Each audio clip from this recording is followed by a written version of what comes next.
तो आदाब, नमस्कार, गुड इवनिंग, सत श्री अकाल। एक बार फिर आप तमाम लोगों का स्वागत है क्राइम तक की कहानी के इस एपिसोड में। उम्मीद है पूरी फैमिली अच्छी होगी, अपना और अपनों का ख्याल रख रही होगी। आज की कहानी सुनाऊं उससे पहले आपको साध्वी प्रेम बाईसा के केस में अपडेट दे देता हूँ। 25 साल की साध्वी कथावाचक 28 जनवरी को ज़ुकाम, तबीयत ख़राब हुई थी और एक इंजेक्शन लगाया गया था, एक कंपाउंडर जिसका नाम देवी सिंह। और इंजेक्शन लगने के 3 सेकंड के बाद उनकी तबीयत बिगड़ी, फिर उन्हें अस्पताल ले जाया गया और उनकी मौत हो गई थी। सभी की नज़र पोस्टमार्टम रिपोर्ट पर थी और मेरी जानकारी के मुताबिक आज यानी सैटरडे को पोस्टमार्टम की शुरुआती रिपोर्ट आ गई है। लेकिन इस पोस्टमार्टम रिपोर्ट से मौत की वजह साफ नहीं हुई और मुझे ये लग रहा था कि पोस्टमार्टम रिपोर्ट शायद ये क्लियर कर भी नहीं पाएगा कि साध्वी की मौत कैसे हुई। बड़ी सिंपल सी बात थी, वो ये कि साध्वी की तबीयत इंजेक्शन से बिगड़ी। अब वो कौन सा इंजेक्शन था, जब देवी सिंह से पूछा गया कंपाउंडर, तो उसने पुलिस को बताया कि पहले भी साध्वी डेक्सोना नाम का एक इंजेक्शन ले चुकी हैं और लेती थी। डेक्सोना इंजेक्शन एक अस्थमा के पेशेंट जो है वो लेते हैं। तो अब इससे ये भी है कि क्या साध्वी प्रेम बाईसा अस्थमा की मरीज़ थी। और दूसरा, उस दिन सिर्फ डेक्सोना इंजेक्शन दिया गया या कुछ और दिया गया, क्योंकि खबर ये भी आ रही कि सिर्फ एक इंजेक्शन नहीं, एक से ज़्यादा इंजेक्शन दिए गए थे। अब जो पोस्टमार्टम रिपोर्ट आई है उसमें यह है कि जो आंत है साध्वी प्रेम बाईसा, उसके रंग कुछ कुछ लाल मिले। अमूमन लाल या तो फिर पॉइजनस केस में होता है, जहर दिया गया, या फिर ड्रग्स का ओवरडोज, या फिर गलत ड्रग्स का कॉम्बिनेशन, ये सारी चीज़ें हो सकती हैं। तो पोस्टमार्टम रिपोर्ट जो आई है उसमें क्लियर नहीं है कि कॉज ऑफ डेथ क्या है, मौत की वजह क्या है। अब विसरा रिपोर्ट की जांच होगी।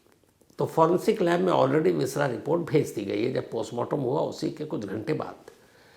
अब ये विसरा रिपोर्ट है जो मैं पहले भी आपको कई बार बता चुका हूँ कि विसरा रिपोर्ट से ये क्लियर होता है कि सामने वाले की मौत क्या जहर से हुई, ड्रग्स से हुई, ड्रग्स के ओवरडोज से हुई, गलत ड्रग्स से हुई। तो ये सारी चीज़ें विसरा रिपोर्ट क्लियर करेगा। लेकिन अब विसरा रिपोर्ट पोस्टमार्टम रिपोर्ट की तरह बहुत जल्दी नहीं आ सकती, क्योंकि विसरा की जो जांच होती है, मैंने पहले भी आपको बताया है कि पानी और नमक के घोल में एक ख़ास मुद्दत तक, एक ख़ास पीरियड तक उसको रखा जाता है और फिर वो जो उसका कलर होता है, जिस तरीके से कलर चेंज होता है, वो कलर अपने आप में सारी कहानी बता देता है कि पॉइज़न है तो कौन सा है, ड्रग्स है तो क्या है।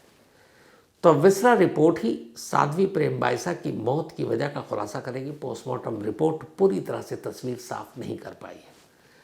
तो जैसे ही अब विसरा रिपोर्ट पर अब हर एक की नज़र है, पोस्टमार्टम रिपोर्ट से उम्मीद भी ज़्यादा नहीं थी। शरीर पर कहीं चोट वोट के भी निशान नहीं मिले, ये पोस्टमार्टम रिपोर्ट में है। तो ले देकर अब बात आती है भाई ड्रग्स, पॉइज़न या फिर कुछ और, ड्रग्स का ओवरडोज। और ये डेक्सोना इंजेक्शन जो देवी सिंह कंपाउंडर का क्लेम है, ये भी विसरा रिपोर्ट में क्लियर हो जाएगा। तो इसके लिए हमें थोड़ा सा इंतज़ार करना पड़ेगा ताकि ये रहस्य खुल सके कि 25 साल की साध्वी प्रेम बाईसा अचानक एक इंजेक्शन के बाद उनकी मौत कैसे हुई और उनकी मौत के 3 घंटे के बाद उन्हीं के सोशल मीडिया अकाउंट पर उन्हीं का आखिरी नोट क्यों डाला गया, और क्या ये नोट भी पुलिस अब वो भी जांच कर रही है, खुद साध्वी ने लिखा या फिर उनके नाम पर किसी और ने फर्जीवाड़ा किया है, और उनके पिता ने ये नोट क्यों डाला, और अगर डाला तो क्या उन्हें इस नोट के बारे में 3 घंटे पहले से जानकारी थी, और जानकारी थी तो फिर उन्होंने अपनी बेटी को बचाने की कोशिश क्यों नहीं की। ये सारे सवाल हैं जो इन्वेस्टिगेशन जारी है, जिसके बाद इनके जवाब मिलेंगे। अब आते हैं आज की कहानी के ऊपर। अक्सर जब भी कोई क्राइम होता है हम सब उम्मीद करते हैं पुलिस या इन्वेस्टिगेटिंग एजेंसी जो भी है उसके इसको सुलझाएगी, कातिल या दोषियों को पकड़ेगी, सज़ा दिलाएगी, और फिर यही सिस्टम है। लेकिन ऐसा कई बार हुआ है जब कोई अपना, कोई माँ, बाप, भाई, उसे लगता है कि शायद पुलिस इस केस को अभी सीरियसली नहीं ले रही है, जो तस्वीर दिखाई गई वही है, वो खुद उसकी जांच में जुड़ जाता है, एक पुलिस वाला बनकर, एक जासूस बनकर। और कई बार कामयाबी मिली। ऐसी 2-4 कहानियाँ मैंने आपको पहले भी सुनाई है। ये कहानी आगरा की है। आगरा में 19 बल्कि 21 साल का एक लड़का रहता था जिसका नाम आकाश सिंह। आकाश सिंह बीकॉम की पढ़ाई कर रहा था और ठीक ठाक पढ़ने में था। उनके जो पिता हैं सुखवीर सिंह, वो एक पेशे से इंजीनियर थे। सब कुछ ठीक चल रहा था। आकाश कॉलेज में था, बीकॉम की पढ़ाई कर रहा था, कोई टेंशन तनाव नहीं, फाइनेंशियल कोई प्रॉब्लम नहीं। लेकिन अचानक 19 अक्टूबर 2025 को सुखवीर सिंह जी को खबर मिलती है कि उनके बेटे की मौत हो गई। इसके बाद जो क्राइम सीन था वो देखा गया तो यही तस्वीर निकल कर आई कि शायद बेटे ने खुद अपनी जान दे दी। पुलिस भी मौके पर आती है, पुलिस तफ्तीश करती है और पुलिस भी ये मान लेती है कि हाँ यही है। लेकिन कहीं से भी कोई आखिरी नोट नहीं मिला जो मरने से पहले उसने लिखा हो। अब कई ऐसे केस में होते हैं जब लोग मरते हैं तो आखिरी नोट नहीं छोड़ते, ऐसे में केस थोड़ा पेचीदा और उलझ जाता है। तो आकाश सिंह की मौत में भी ऐसा ही हुआ कि आखिरी नोट छोड़ा नहीं। अब मौत के बाद फिर पुलिस को भी लगा कि सिंपल केस है, कोई आगे जांच नहीं की। लेकिन घर में माँ बाप को एक सवाल खाया जा रहा था कि उनका बेटा ठीक ठाक पढ़ने लिखने में शरीफ लड़का, माँ बाप की बात मानने वाला, उसने अचानक ये कदम क्यों उठाया होगा। उन्होंने ये भी पता किया कि कोई इश्क, कोई गर्लफ्रेंड, दोस्तों से पता किया, सभी ने तारीफ की। तो बिना वजह तो कोई इतना अलग तरह का मतलब आखिरी कदम कि अपनी जान पर खेल जाए क्यों उठाएगा। कोई ना कोई मोटिव और मकसद होना चाहिए। पर तमाम ढूंढने के बावजूद मकसद और वजह पिता को नहीं पता चली और पिता ये मानने को तैयार नहीं थे कि उनके बेटे ने यूं ही अपनी मर्जी से जान दे दी बिना किसी वजह के। कुछ तो होगा। कई बार पुलिस के पास भी गए पर पुलिस ने कहा कि देखो नोट है नहीं, बाकी कुछ पता नहीं, फॉल प्ले कुछ नज़र नहीं आ रहा है, तो हम क्या करें। पिता हार मानने वाले नहीं थे। उन्होंने कहा चलो मैं इस केस की तफ्तीश करता हूँ, क्योंकि उन्हें सिर्फ एक सवाल का जवाब चाहिए था और वो जवाब ये कि उनके बेटे ने आखिर अपनी जान क्यों दी। क्योंकि जब तक वजह नहीं मिलेगा उनकी ज़िंदगी में एक अलग तरह की हलचल रहेगी और वो बेचैन परेशान रहेंगे, क्योंकि यही पता नहीं कि बेटा क्यों मरा। अब पिता ने खुद इस केस की तफ्तीश की बागडोर अपने हाथ में संभाली। अब वो तफ्तीश करने लगे, उसके तमाम दोस्तों से, कॉलेज से, इधर उधर जो भी छोटी मोटी जानकारियाँ थी जुटाने लगे। इस दौरान में फिर एक रोज़ उन्होंने अपने बेटे का मोबाइल उठाया और वो खुद मोबाइल के भी इंजीनियर, अच्छे खासे जानकार। तो जब मोबाइल उन्होंने अपने बेटे का उठाया और उसे देखा तो वो हैरान रह गए। उन्हें ऐसा लगा कि जैसे इस मोबाइल को किसी ने रीसेट कर दिया है। आमतौर पर आप जब मोबाइल लेते हैं और फिर अपनी आईडी से, एप्पल आईडी का लेकर उसमें सारी चीज़ें आती हैं और अगर अब वही आप मोबाइल किसी को देते हैं तो अपने सारे डिलीट कर देते हैं और फिर उसको रीसेट करते हैं तो वो मोबाइल नया हो जाता है। फिर जो नया है वो अपने सारे डेटा और सारी चीज़ें डालता है। तो जब उन्होंने अपने मोबाइल बेटे के देखे तो उन्हें लगा कि ये क्या है। उस मोबाइल में उस बेटे का कोई डिटेल नहीं है, कोई कॉन्टैक्ट नंबर नहीं, कोई मैसेजेस नहीं, गैलरी में कोई फोटोग्राफ्स नहीं, कोई डेटा नहीं, बिल्कुल रीसेट, न्यू हुआ हुआ फ़ोन। पिता को ये बात बहुत अजीब लगी। उन्होंने कहा कुछ तो गड़बड़ है, अब सारे डेटा भी डिलीट है, कैसे पता किया जाए क्या हुआ, किसने रीसेट किया और इसके पीछे क्या तर्क है। अब पिता ने कोशिश शुरू की। उन्होंने डिलीटेड डेटा को निकालने की बीड़ा उठाया। उन्होंने कहा कि अब मैं इसकी फ़ोन को फिर से चालू करता हूँ और जो भी डिलीटेड आइटम है उसको कहीं ना कहीं से वापस हासिल करने की कोशिश करता हूँ। अब उन्होंने डेटा रिकवर करने के लिए उस मोबाइल पे काम करना शुरू कर दिया। इंजीनियरिंग की उनकी पढ़ाई काम आई, मोबाइल के बारे में ये सारी जानकारी और भी काम आई। इसके बाद आखिरकार उन्होंने डिलीटेड डेटा सारे रिकवर कर लिए अपने बेटा ने।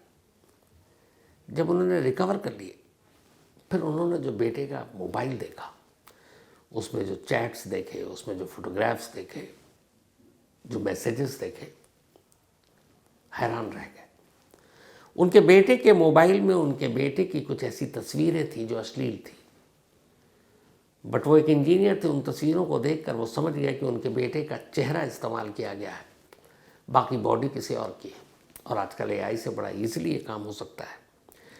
तो मॉर्फ तस्वीरें मिली, मतलब बॉडी किसी और की, चेहरा उसका चिपका दिया गया और फिर कॉल डिटेल मिले कॉल ब्लॉग में, और उसमें कुछ चैट मिले, कुछ मैसेजेस मिले, और उसमें ये लिखा हुआ था, जो उन्होंने पढ़ना शुरू किया, कि कोई उनके बेटे को ब्लैकमेल कर रहा था और उसने 4 अलग अलग किश्तों में 10-10 हज़ार रुपये की सूरत में 40,000 रुपये ब्लैकमेल करके उनके बेटे से अपने अकाउंट में ट्रांसफ़र कराए।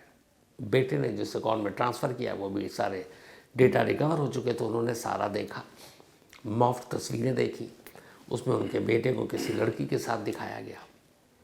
ये सारी चीज़ें मैसेज पढ़कर, जो ब्लैकमेल उसमें मैसेजेस ये था कि अगर तुमने पैसे नहीं दिए तो ये सारी तुम्हारी तस्वीरें सोशल मीडिया पर हम वायरल कर देंगे। और बेटा 4 किस्तों में 40,000 दे चुका है। पिता एक झटके में समझ गए कि उनका बेटा ब्लैकमेलिंग का शिकार था और उसी शर्मिंदगी में उसने जान दे दी। फ़ौरन वो पुलिस के पास जाते हैं, जो उनका जुरिस्डिक्शन था वो हाथरस पुलिस। हाथरस पुलिस के पास वो गए। ये 9 अक्टूबर को उनके बेटे की मौत हुई थी। 28 अक्टूबर यानी कि अगले 19 दिनों तक वो अपने आप इन्वेस्टिगेशन करते रहे। बेटे का डेटा रिकवर किया, सारी जानकारी निकाली, ब्लैकमेलिंग, मॉफ्ट पिक्चर, वो पैसे, फिर वो सारे सबूत लेकर पुलिस के पास जाते हैं और कहते हैं कि शायद मेरे बेटे की मौत की वजह मुझे पता चल गई, और वो वजह ये है। उन्होंने सारे सबूत रख दिए। जब पुलिस वालों ने देखा तो फ़ौरन पुलिस भी समझ गई कि एक बेकसूर नौजवान ऐसे गिरोह के चंगुल में फंस गया, जो उसकी इज्जत और आबरू को बाज़ार में उछालने के नाम पर उसे ब्लैकमेल कर रहा था। और वो 21 साल का लड़का डर गया, घबरा गया कि अगर ऐसी तस्वीरें उसके मोहल्ले में, उसके घर में, उसके रिश्तेदार में, उसके माँ बाप ने देख लिया तो फिर क्या होगा। और इसी डर और शर्मिंदगी की वजह से, हालांकि उसे जो कदम नहीं उठाना चाहिए उसने उठाया। अब जब ये सारे सबूत पुलिस ने देखे, वहाँ के एसएसपी ने भी मदद किया। इसके बाद इस केस की तफ्तीश शुरू की गई, एफआईआर दर्ज किया गया और फिर एक लंबी जांच चली। 28 अक्टूबर 2025, उसके बाद नवंबर, दिसंबर, अब जनवरी एंड होने वाला। अभी इसी गुजरते वीक मंडे को आखिरकार पुलिस को इस केस में कामयाबी मिली। पुलिस ने इस पूरे मामले में 2 लोगों को गिरफ्तार किया, वो भी महाराष्ट्र से जाकर। इनके नाम थे, महाराष्ट्र के छत्रपति संभाजीनगर डिस्ट्रिक्ट से एक रोहन बिहारी लाल सोड़वने और दूसरा करण राजेंद्र चिंदालिया। इन 2 लोगों को महाराष्ट्र के छत्रपति संभाजीनगर से जाकर, मतलब सोचिए हाथरस और आगरा से सैकड़ों किलोमीटर दूर जाकर पुलिस ने गिरफ्तार किया। इनसे गिरफ्तारी के बाद जब पूछताछ हुई तो पूरी कहानी सामने आई। असल में इन दोनों की गिरफ्तारी इसलिए हुई कि एक तो जो ब्लैकमेलिंग हो रही थी, जो इस बच्चे ने पैसे 40,000 4 बार में ट्रांसफ़र किए, फिर कॉल डिटेल, कॉल, उन सारी चीज़ों को पुलिस ने फॉलो करना शुरू किया और आखिरकार लोकेशन मिला छत्रपति संभाजीनगर का, और वहाँ तक पुलिस पहुँची और इन दोनों को गिरफ्तार किया गया। जब गिरफ्तार किया गया, इनसे पूछताछ की गई तो पता चला ये एक ऐसे गिरोह के लोग हैं जो इसी तरीके से लोगों को ब्लैकमेल करते हैं। एआई जनरेटेड फ़ोटो उठाते हैं, उनके ओरिजिनल फ़ोटो उन्हीं के सोशल मीडिया से लेते हैं और फिर उसे अश्लील बनाकर किसी लड़की, महिला के साथ दिखाकर फिर उसे कॉल किया जाता है। इन लोगों ने एक बुजुर्ग व्यक्ति के फ़ोन नंबर का क्लोन कर लिया इस गिरोह ने, और उस बुजुर्ग के, जिसका इस केस से कोई लेना देना नहीं, उसका नंबर को क्लोन करने के बाद अब उसी नंबर से इस लड़के को, इस बच्चे को वो फ़ोन करते और सबसे पहले उन्होंने उसको तस्वीरें भेजी और वो अश्लील तस्वीरें लड़का देखकर अपनी ही चेहरे को किसी लड़की के साथ उस हालत में जिसमें कोई देखना नहीं चाहेगा तो भेजा और उसे ब्लैकमेल करना शुरू किया। उसने किस्तों में 40,000 रुपये दे दिए। अब ये लोग करते क्या था कि एआई जनरेटेड फ़ोटो और सोशल मीडिया से ऐसे ऐसे लोगों की तस्वीरें उठाकर और फिर सामने वाले को ब्लैकमेल करते थे। और ऐसे इस गिरोह में बहुत सारे लोग थे। पता चला कि इस गिरोह के बहुत सारे लोग पुणे में भी हैं। अब इस वक्त भी हाथरस की पुलिस टीम पुणे गई हुई है ऐसे और लोगों को पकड़ने के लिए, गिरफ्तार करने के लिए। पुलिस ने जो इन दोनों को गिरफ्तार किया, फिलहाल बीएनएस जो है अपना सेक्शन आईपीसी के बाद आया, भारतीय न्यायिक संहिता, उसके सेक्शन 108 अबेटमेंट ऑफ सुसाइड यानी खुदकुशी के लिए किसी को उकसाना, and section 66D and 67 IT act information and technology act उसके तहत गिरफ्तार किया है। और पुणे में एक पुलिस की टीम इस गिरोह से जुड़े हुए और लोगों को पकड़ने की कोशिश कर रही है। अब सवाल ये है कि इस कहानी से, क्योंकि चेहरा ये उठाते हैं और बॉडी किसी और का लगा देते हैं, और आजकल जो AI का दौर है ये सबसे इजी काम है, तो जो एक्सपर्ट हैं साइबर के और AI के और बाकी लोग जो पुलिस वाले भी कहते हैं, वो एक मशवरा देते हैं। वही मैं आप लोगों को बताना चाहता हूँ कि जब आप सोशल मीडिया पे अपनी कोई भी तस्वीरें डालें तो 2 चीज़ों का ख्याल रखिए। एक, अपना या अपने परिवार के किसी शख्स का क्लोजअप चेहरे का फ़ोटो मत डालिए, क्योंकि सबसे ज़्यादा उन्हीं चेहरों का इस्तेमाल होता है। तो आप कोशिश कीजिए कि क्लोजअप फेस का न डालें। नंबर 2, हाई रेजोल्यूशन पिक्चर, वो भी चेहरे का क्लोजअप बिल्कुल भी ना डालें, क्योंकि उससे उनको बड़ी आसानी होती है। बाकी तो ये है कि बड़ा मुश्किल काम है, लेकिन अगर आप क्लोजअप नहीं डालते हैं चेहरे का तो फिर थोड़ा सा मॉफ्ट करने में उन लोगों को परेशानी हो सकती है। तो इस बात का ख्याल रखिएगा। अब पुलिस इस गिरोह के बाकी लोगों को पकड़ने की कोशिश कर रही है। सोचिए उस माँ बाप पे क्या गुजरेगी जिनका एक मासूम और बेकसूर बेटा इस AI जनरेटेड मॉफ्ट फ़ोटो, चेहरा किसी और का, बॉडी किसी और बेचारे की जान चली गई। हालांकि ये कदम उसे उठाना नहीं चाहिए था, अपने माँ बाप से शेयर करता तो शायद ये खुलासा हुआ और कोई उस पर उंगली भी नहीं उठाता। लेकिन इज्जत और डर के मारे ऐसे बहुत सारे लोग आज भी खामोश हैं। वो ब्लैकमेल हो रहे हैं, डिजिटल अरेस्ट हो रहे हैं, लेकिन बताते नहीं हैं। मैं हमेशा ऐसे तमाम लोगों से यही कहूँगा, एक बार प्लीज़ हिम्मत कीजिए, अपने परिवार से, अपने दोस्तों से बात कीजिए अगर आपको कोई ब्लैकमेल कर रहा है। और आजकल कहीं ऐसी कोई नहीं है कि आप पे कोई हंसेगा या आपकी फिर मजाक उड़ाएगा या आपकी इज्जत को उछालेगा। नहीं, क्यों? क्योंकि हर 5वां 10वां शख्स आजकल इस गिरोह का शिकार है। और ये वो लोग हैं इंसान की कमज़ोरी को समझ चुके हैं कि ये डर और शर्म के मारे नहीं बोलेगा। मैं ऐसे खुद कुछ लोगों को जानता हूँ जिनके ना मालूम कितने लाख रुपए डूब गए। आज भी वो कहते हैं कि नहीं, अब प्लीज़ इसका खुलासा मत कीजिएगा। हालांकि अब वो संभल गए हैं, जानते हैं कि वो साजिश का शिकार हो चुके हैं, लेकिन कोई ऐसा कदम ना उठाए। इसलिए आप भी आसपास अपने देखिए कि अगर किसी के बिहेवियर में चेंज आ गया, कोई कटा कटा सा रहने लगा है, कोई अचानक बैंक से पैसे एक्सेस निकालना शुरू कर दिया है जो आज तक कभी नहीं निकालता है।